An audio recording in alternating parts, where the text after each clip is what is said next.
Hello everyone. मैं Shweta Mishra. UP PCS 2022 में मुझे 17वीं रैंक मिले और उसके साथ मैं डिप्टी कलेक्टर के पद पर चयनित हुई हूँ।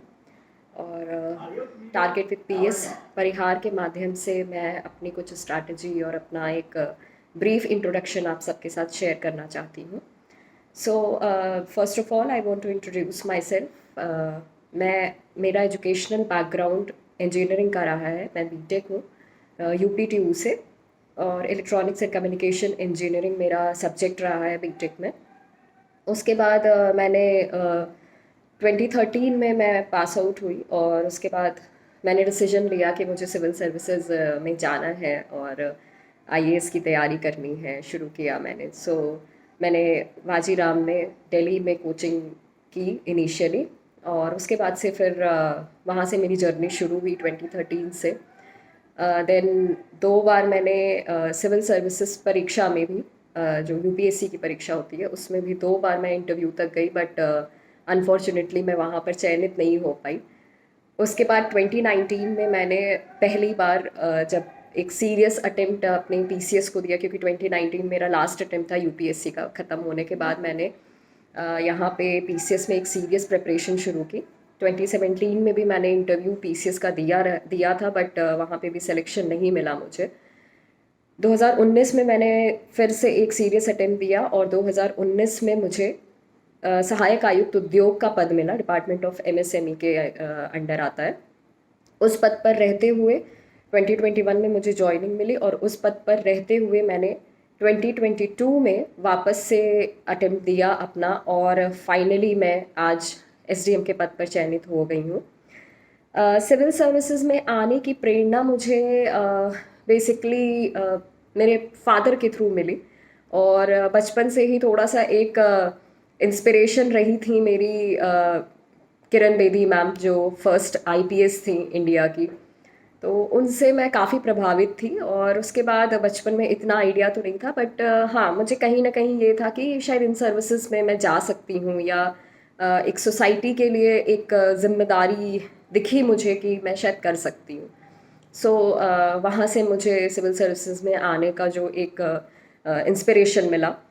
उसके बाद तैयारी मैंने एज इनिशियली मैंने आपको बताया 2013 ऑनवर्ड्स मैंने तैयारी की। 2014 में मेरा यूपीएससी का पहला अटेम्प्ट था। पीसीएस में सीरियस अटेम्प्ट अगर मैं कहूँ तो 2018-19 के बाद ही मैंने देना शुरू किया, जब मेरे यूपीएससी के सारे अटेम्प्ट्स ख़त्म हो गए, तब से मैंने देना शुरू किया। 21 में मेरा सिलेक्शन हुआ था। 2019 में मेरा सिलेक्शन हुआ था, 21 में मेरी जॉइनिंग थी। उसके बाद मैंने जो तैयारी रखी वो बेसिकली इनिशियली तो मैंने कोचिंग लिया था वाजीराम एंड रवि, जो दिल्ली की काफ़ी फेमस कोचिंग है इंग्लिश मीडियम के लिए। उसके बाद से मैंने खुद से ही सेल्फ प्रिपरेशन रही, क्योंकि इनिशियली आपको एक गाइडेंस अगर मिल जाए तो उसके बाद फिर अब जिस तरह का पैटर्न आ रहा है, मुझे नहीं लगता कि बहुत ज़्यादा उसके लिए आपको भागने दौड़ने की ज़रूरत है। एक स्टेबल एक आप अपना बना सकते हैं टाइम टेबल और स्ट्रैटेजी बुक्स की। बेसिकली होना ये चाहिए कि कोशिश करें कि ज़्यादा से ज़्यादा राइटिंग प्रैक्टिस हो, क्योंकि मेंस में ज़्यादातर लोगों को दिक्कतें होती हैं आंसर राइटिंग को लेके।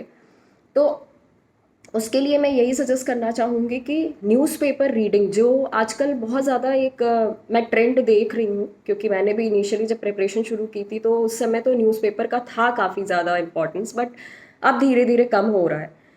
तो पर्सनल लेवल पे अगर मैं अपना एक्सपीरियंस आप सबसे शेयर करना चाहूँ तो मैं यही कहना चाहूँगी कि न्यूज़पेपर को आधार बनाएं अपना सभी, क्योंकि कहीं ना कहीं न्यूज़पेपर सिर्फ आपको आंसर राइटिंग के लिए ही नहीं, बल्कि एक अलग तरीके की थिंकिंग डेवलप करने की हेल्प करता है।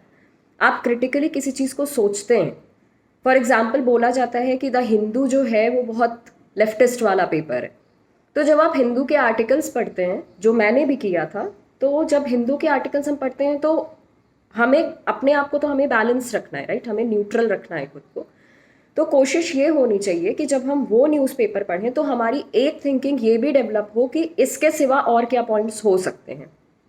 अगर इंडिया चाइना का कोई चीज़ ऐसा हो रहा है जो जिसमें इंडिया चाइना का, जैसे जब एक कोल्ड वॉर की सिचुएशन क्रिएट हो गई थी, उस समय ये हो रहा था कि इंडिया को ये स्टेप लेने चाहिए, इंडिया ने पहले ऐसा किया वैसा किया, जो भी चीज़ें थी। उसका एक काउंटर आर्ग्यूमेंट आपके माइंड में होना चाहिए। ये चीज़ें आपको पता होनी चाहिए कि इसका एक काउंटर आर्ग्यूमेंट भी हो सकता है।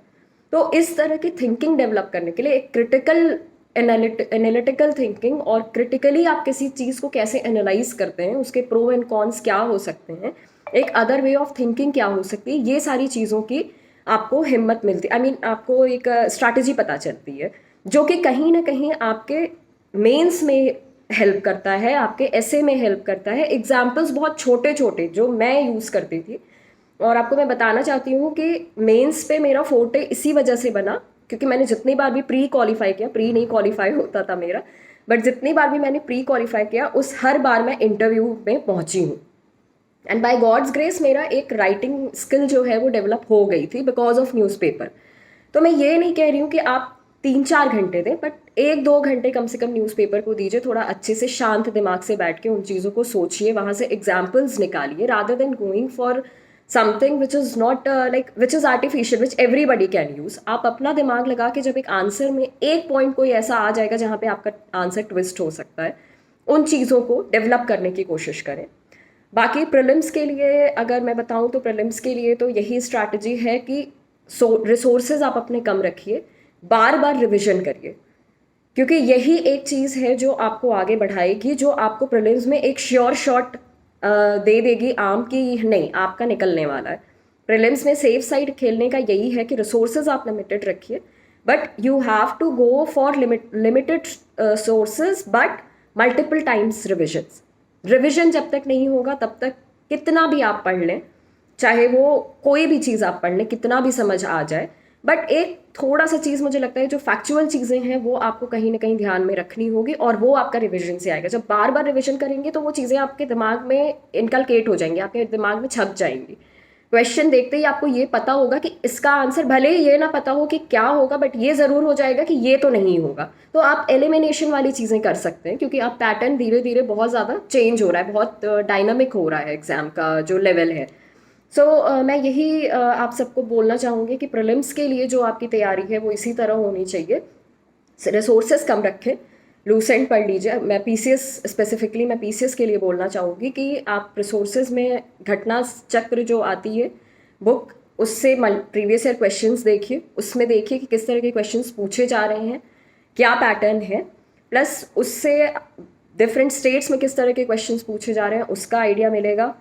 बेसिक बुक्स आपकी जो हैं जैसे लक्ष्मीकांत हो गई, हिस्ट्री के लिए स्पेक्ट्रम हो गई, ये सारी बुक्स का भी आप अध्ययन कर सकते हैं, लेकिन लिमिटेड रिसोर्सेज, मल्टीपल चीज़ों से।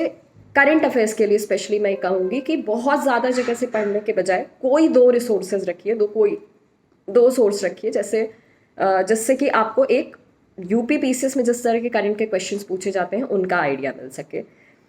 उसके बाद मैं नए छात्रों को ये संदेश देना चाहूँगी कि try try till you succeed, बहुत क्लीशे लाइन है, बट कहीं ना कहीं मुझे लगता है कि जब आप हार्ड वर्क कर रहे हैं तो आज नहीं तो कल वो हार्ड वर्क आपका पे ऑफ होगा ही होगा। अगर आप मेरा एग्जाम्पल लेना चाहें तो शायद इस समय मेरे से बेस्ट एग्जाम्पल कुछ ना हो, क्योंकि 2013 में मैंने अपना तैयारी शुरू की है मैंने, और 2023 में जाके मुझे वो क्लोजर मिला है। यूपीएससी में तो मैं नहीं सफल हो पाई, बट यूपी पीसीएस में मुझे सफलता हासिल हुई। फाइनली मैंने रैंक 17 हासिल की, एसडीएम के पद पर मेरा चयन हुआ। और मैं यही बोलूँगी कि लगे रहना है। बहुत सारी चीज़ें शायद आपके फेवर में ना भी हो, लेकिन लास्ट में आपके दिल में वो चीज़ नहीं होनी चाहिए कि मैंने अपना बेस्ट नहीं दिया।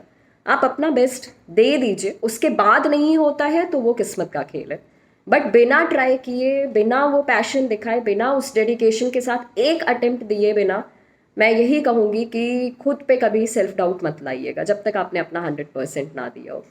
सो that is the only thing which I would love to say, and thank you everyone.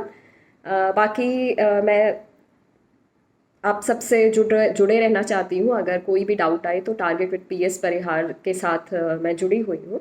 आप सब मुझे पिंग कर सकते हैं और मैं कोशिश करूँगी कि मैं आप सबकी हेल्प करूँ। Thank you so much.